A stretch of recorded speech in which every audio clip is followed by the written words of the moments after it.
बिस्मिल्लाहिर्रहमानिर्रहीम। अस्सलामुअलैकुम दोस्तों, अल्लाहुम्मा सल्ली अला मुहम्मद व आले मुहम्मद। दोस्तों चलते हैं आज की वीडियो की जानिब।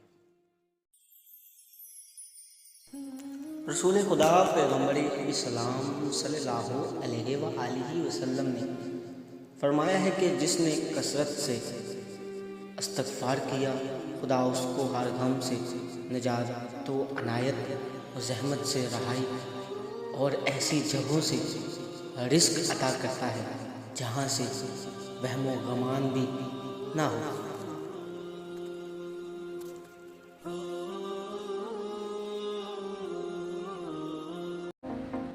तमाम देखने वालों से गुजारिश है, अगर आपको ये वीडियो अच्छी लगी तो बराए मेहरबानी इस चैनल को सब्सक्राइब करें, इस वीडियो को लाइक करें, शेयर करें और कमेंट करें। नई आने वाली वीडियो तक इंतज़ार कीजिए। अल्लाह हाफ़िज़।